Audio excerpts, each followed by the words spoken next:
जय हिंद दोस्तों, अगर आपने हमारी इस वीडियो को देखने के लिए क्लिक कर ही दिया है तो आपसे हाथ जोड़कर गुजारिश है कि दिल थाम कर वीडियो को अंत तक जरूर देखिए। यह दास्तां 80 के दशक के उस गुजरे दौर की है, एक ऐसी नायिका और खलनायिका की जिसने अपनी खूबसूरती से नहीं बल्कि अपने खौफ से हिंदुस्तान के शासन और प्रशासन को अपनी बंदूक की नोक पर नचाया। हिंदुस्तान के अब तक के इतिहास में जो सजा इस खलनायिका को समाज और उसके घर वालों ने दी वो न तो पहले किसी को मिली और न ही किसी को आगे दी जाएगी। इस नायिका को उस दुख तकलीफ और लोगों की दरिंदगी से जिसे सुनकर आज भी रूह कांप जाती है। इस बेहद चर्चित और खौफनाक नायिका के साथ जिंदगी में ऐसा क्या हुआ था कि इसको बचपन में ही 9 साल की उम्र में इसके पिता ने 35 साल के पुरुष के साथ बाल विवाह कर दिया था। इनका जीवन दुख और तकलीफ के सागर में इस मासूम सी बच्ची को बेहद कम उम्र में झेलना पड़ा। इस नायिका की जिंदगी में ऐसा क्या हुआ था कि लोगों ने और बिरादरी ने इतने अत्याचार इस पर किए कि इस बेबस और लाचार नायिका के शरीर से पसीना नहीं बल्कि रक्त बहने लगा था। जो नाबालिग नायिका को खुद के पिता ने जेल पहुंचा दिया क्योंकि उसे जेल में बेबस और बेसुध लड़की के साथ 3 दिन तक बलात्कार किया गया। इसकी इज्जत के साथ नंगा नाच जिसे सुनकर हिंदुस्तान की महिलाएं आज भी रो पड़ती हैं। वक्त की मरीज सीधी सादी इस नायिका को क्यों बिल्कुल निवस्त्र सबके सामने पूरे गांव में घुमाया गया। इस नायिका के साथ 7 दिनों तक 30 से ज़्यादा पुरुषों ने बलात्कार किया था। दोस्तों, आज हम इस वीडियो में पहली बार एक ऐसी बेबस, लाचार और दुखहारी और वक्त की बेरहमी को झेलती आई उस नायिका की जिंदगी को लेकर आए हैं जिसे आज से पहले किसी ने भी उजागर नहीं किया। हिंदुस्तान की यह पहली ऐसी महिला जिसने अपने सगे संबंधियों, शासन प्रशासन और मर्दों के जुल्मों सितम को झेलते हुए जब उसकी सहन शक्ति जवाब दे गई तो उसने भी रक्त की नदियां बहाई। बिहार में अपने नाम का डंका बजाकर दिल्ली के संसद तक पहुंची। इस नायिका को दुनिया में किसी ने पहचाना फूलन तो किसी ने बैंडेड क्वीन, लेकिन इतिहास के पन्नों में यह जानी गई दस्यु सुंदरी फूलन देवी के नाम से। इन्हें लोग बैंड क्वीन के नाम से भी जानते हैं। कौन थी फूलन देवी, किस परिवार से ताल्लुक रखती थी, क्या थी इनकी पढ़ाई लिखाई, कैसे इनका साधारण सा जीवन बन गया खून का सागर, यह सब हम आपको बताएं। इससे पहले एक नज़र डाल लेते हैं इनके जन्म और शुरुआती जीवन पर। मैं चाहूँगा कि आप लोग इस वीडियो को अधिक से अधिक लोगों तक पहुँचाने में हमारी मदद करें। इसके लिए आप लोग इस वीडियो को लाइक, शेयर और हमारे चैनल को जरूर सब्सक्राइब कर सकते हैं। फूलन का जन्म मल्लाह परिवार में हुआ था। फूलन के पिता देवी दीन मल्लाह के परिवार में उनकी पत्नी के अलावा 4 बच्चे थे, जिनमें सबसे बड़ी उनकी एक बहन थी। उसके बाद 2 लड़के थे और इन सब में सबसे छोटी थी फूलन देवी। देवी दीन मल्लाह के पास जमीन का एक छोटा सा टुकड़ा था जिस पर वह थोड़ी बहुत खेती किया करते थे। किसी तरीके से परिवार का गुजारा हो रहा था, बाकी वह नाव चलाकर भी अपने परिवार का पालन पोषण कर रहे थे।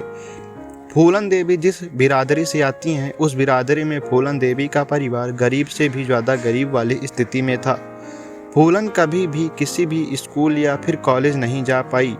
फूलन बचपन से ही अपने परिवार में सबसे अलग थी। वह कभी भी गलत बात को बर्दाश्त नहीं कर पाती थी, हर गलत बात पर विरोध करती थी। फूलन के पिता के पास जो जमीन थी उसके कुछ हिस्से पर उनके चाचा ने कब्जा कर रखा था और इधर फूलन धीरे धीरे बड़ी हो रही थी तो फूलन की शिकायतें भी घर तक पहुंचने लगी थी क्योंकि फूलन एक छोटी जाति से आती थी। फूलन को बड़ी जाति के लोग बचपन से ही काफ़ी परेशान किया करते थे। फूलन बड़े जाति के लड़कों से अपनी बेइज्जती बर्दाश्त नहीं कर पाती थी, लिहाजा अब उनसे लड़ बैठती थी और ईंट का जवाब पत्थर से देती थी। आगे चलकर समय की ऐसी मार पड़ी कि फूलन देवी के दोनों भाइयों की अचानक मृत्यु हो गई और ऐसे दुख के समय में उनके चाचा जमीन के टुकड़े को लेकर फूलन के परिवार को परेशान करने लगे। अपने चाचा के खिलाफ इस परिवार में छोटी सी फूलन ही सीना तानकर खड़ी हो जाती थी। फूलन अपने पिता से भी उनका सामना करने के लिए कहती थी, लेकिन फूलन की इन बातों से उनके पिता उनसे बेहद नाराज हो जाते थे। बाल अवस्था में ही फूलन का तेवर देख के फूलन के पिता ने मात्र 9 साल की उम्र में फूलन की शादी नज़दीकी दूसरे गांव के एक व्यक्ति पुत्तीलाल से कर दी। पुत्तीलाल फूलन से उम्र में 3 गुना बड़ा था। उस वक्त पुत्तीलाल 36 साल का था। यह वो वक्त था जब हिंदुस्तान में बाल विवाह की प्रथा जोरों पर थी। 9 साल की फूलन अपने ससुराल पहुंची जहां इस मासूम सी बच्ची का 36 साल के पुत्तीलाल ने बलात्कार कर दिया। फूलन के इस दुख तकलीफ से परेशान होकर अपने घर भाग आया करती थी, लेकिन बेदर्द पिता उसको बिना कुछ सोचे समझे ससुराल छोड़ आते थे, जहाँ फूलन को दिन रात नोचा जाता था। फूलन बार बार ससुराल से भागकर अपने घर आ जाती। इसी बात से परेशान उसके पिता उसे अपनी बेटी के खिलाफ नज़दीकी कोतवाली में मारपीट और छोटी शिकायत दर्ज करवा बैठे, जिसके बाद फूलन को पकड़कर लॉकअप में डाल दिया गया। लेकिन इस लॉकअप में फूलन के साथ वह हुआ जिसकी वजह से फूलन की जिंदगी और ज़्यादा तकलीफ के सागर में डूब गई। बताया जाता है कि इस पुलिस थाने में ही फूलन को 3 दिन रखा गया और 3 दिन तक इसी थाने में फूलन के इज्जत को बारी बारी से लूटा गया। उसे वो दुख तकलीफ दी गई जिसकी कल्पना करना भी समझ से परे है। फूलन के साथ जो हुआ उसकी आवाज़ किसी ने नहीं उठाई। फूलन और उसकी आवाज़ दोनों को दबा दिया गया। थाने से रिहा होने के बाद उनके पिता उसको फिर उसके ससुराल छोड़ आए, लेकिन जब फूलन ससुराल पहुंची तो पता चला कि पुत्तीलाल ने दूसरी शादी कर ली है। फूलन ने जब सवाल जवाब किया तो फूलन को बहुत मारा गया और इस बार उसको उसके सामान के साथ घर से बाहर निकालकर वापस भेज दिया गया। फूलन को अब ससुराल से भी अलग हो गई और उधर उसके पिता भी उसका साथ नहीं दे रहे थे। अपने परिवार का ऐसा व्यवहार और पुलिस थाने में जो भी फूलन के साथ हुआ, इन तमाम बातों ने उसे भीतर से ही खाकी बना दिया।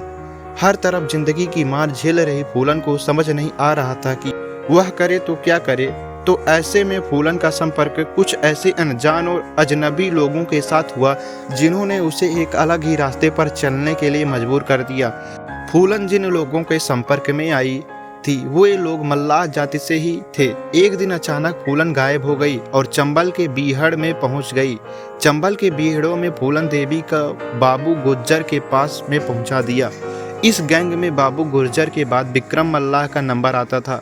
विक्रम मल्लाह फूलन देवी की जाति से ही था और वे फूलन के साथ जो हुआ था वह सब कुछ मालूम था, इसलिए उसके मन में फूलन के लिए कुछ कोमल भावनाएं थी।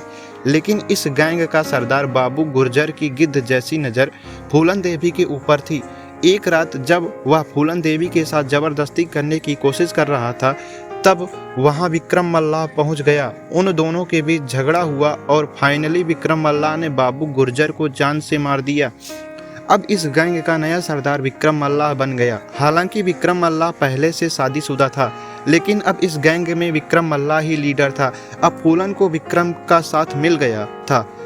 वहाँ विक्रम और फूलन एक दूसरे को पसंद करने लगे थे और दोनों के बीच नज़दीकियाँ आई और इनके प्यार के चर्चे पूरे बिहार में मशहूर होने लगे। विक्रम मल्लाह ने फूलन को दुनिया से लड़ने के लिए प्रेरित किया। एक डाकू क्या होता है, उसकी ज़िंदगी क्या होती है, यह सारी बातें उसे विक्रम मल्लाह ने सिखाई और इन सब के बाद जन्म हुआ एक नई फूलन का, फूलन देवी का। यह रास्ता जुल्म का था जिसका अंत सिर्फ मौत था, लेकिन फूलन अपने पर हुए अत्याचार का बदला लेना चाहती थी। इसलिए फूलन जिंदगी की परवाह नहीं कर रही थी और जुल्म के रास्ते पर निकल पड़ी थी। एक दिन फूलन देवी विक्रम मल्लाह और अपने गैंग के साथ अपने ससुराल पुत्तीलाल के घर पहुंचती है और वह अपने पति को गांव के चौराहे पर लाकर बुरी तरह से मारती है और उसे अधमरा करके छोड़ देती है और गांव में एक धमकी भरी चिट्ठी लिखकर छोड़ जाती है कि गांव के किसी भी बुजुर्ग मर्द ने अगर किसी छोटी बच्ची से शादी की तो फूलन देवी उसे गोली से मार देगी। तो बाबू गुर्जर के गैंग में सभी जात के लोग थे, लेकिन इस गैंग में राजपूतों का वर्चस्व सबसे ऊपर था। इस गैंग के 2 लोग श्री राम और लाला राम जो कि जेल में थे, जब वह जेल से छूट कर आए तो उन्हें यह पता चला कि विक्रम मल्लाह ने फूलन देवी के चक्कर में सरदार को गोली मार दी है। तो इस बात से गुस्सा हुए श्री राम और लाला राम ने गैंग में जात के आधार पर दरार डालने की कोशिश की, जिसका नतीजा यह हुआ कि राजपूत जात के ज़्यादातर लोग एक तरफ हो गए और एक दिन विक्रम मल्लाह को धोखे से गोली मार दी गई और विक्रम मल्लाह और उनके प्रेम कहानी यहीं पर अधूरी रह गई।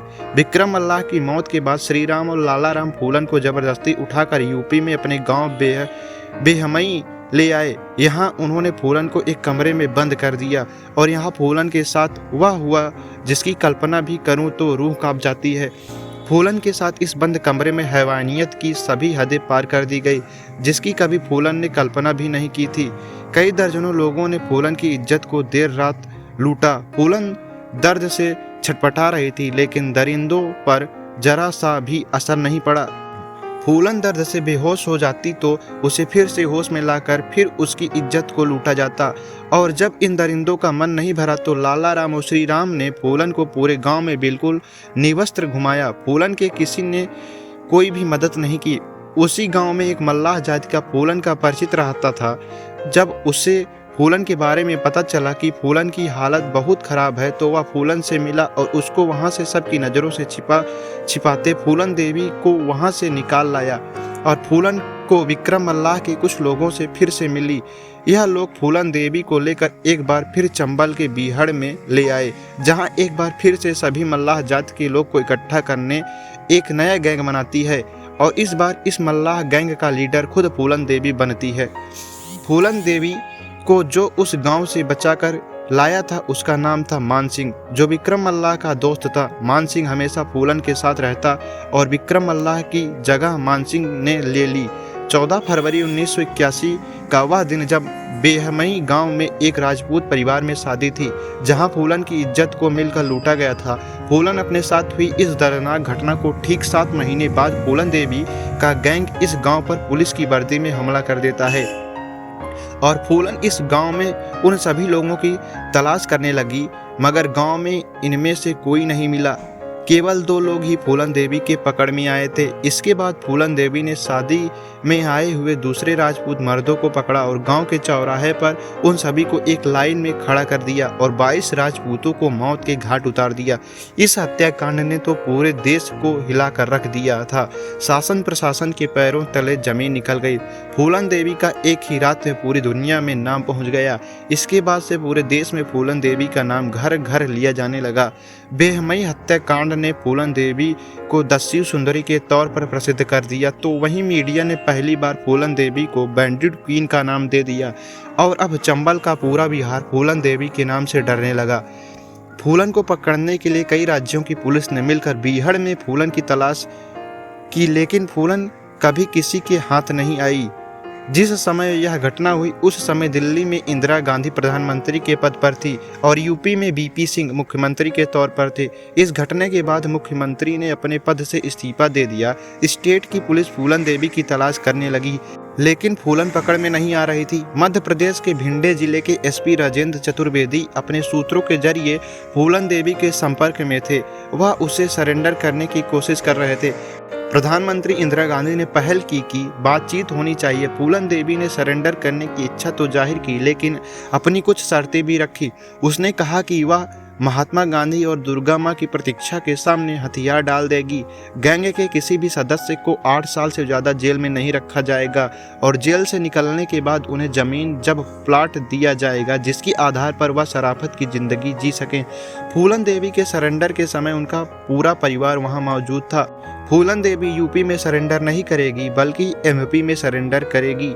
गैंग के किसी भी सदस्य को फांसी की सज़ा नहीं होगी। ऐसी कुछ शर्तों के साथ बात सरकार तक पहुंची। सरकार मान गई और फरवरी 1982 को फूलन देवी ने अपने पूरे गैंग के साथ भिंड जिले में सरेंडर कर दिया। सरेंडर के बाद फूलन देवी को जेल में ले जाया गया, लेकिन बिहार की यह दस्यु सुंदरी गरीब लोगों के लिए उनके सुख दुख की मसीहा बन गई थी। फूलन के जेल जाने के बाद 11 सालों तक इस मामले पर कोई कार्रवाई नहीं हुई और फूलन देवी जेल में ही रह रही थी। लेकिन जब साल 1994 में यूपी में मुलायम सिंह यादव की सरकार बनी तो उन्होंने फूलन देवी पर 48 मुकदमे वापस लिए, जिसके बाद फूलन देवी और उनके साथियों को रिहा कर दिया गया। अब फूलन देवी एक आज़ाद नागरिक की तरह रहने लगी। इस दौरान फूलन देवी की जिंदगी पर एक फिल्म भी बनी जिसे बैंडिट क्वीन का नाम दिया गया। शेखर कपूर की बनाई गई यह फिल्म काफ़ी हिट रही, लेकिन इस फिल्म को बनाने से पहले फूलन देवी से पूछा भी नहीं गया। 1995 में फूलन देवी ने बौद्ध धर्म स्वीकार करते हुए उमेद सिंह नाम से व्यक्ति से शादी कर ली। फूलन की यह अच्छाई फूलन को राजनीति में ले आई। 1996 में फूलन देवी ने समाजवादी पार्टी की टिकट पर मिर्जापुर सीट से चुनाव लड़ा और जीतकर लोकसभा में पहली बार अपना कदम रखा। और ऐसा पहली बार था कि चंबल की डाकू चुनाव जीतकर भारतीय संसद तक पहुंच गई थी। अभी तक फूलन की जिंदगी में सब कुछ ठीक ठाक चल रहा था।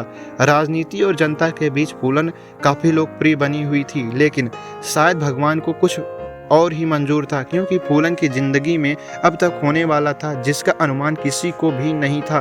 दरअसल 25 जुलाई 2001 को दिल्ली स्थित फूलन के सरकारी आवास के सामने फूलन देवी की गोलियों से भूनकर हत्या कर दी गई। फूलन की हत्या ने देश को हिलाकर रख दिया।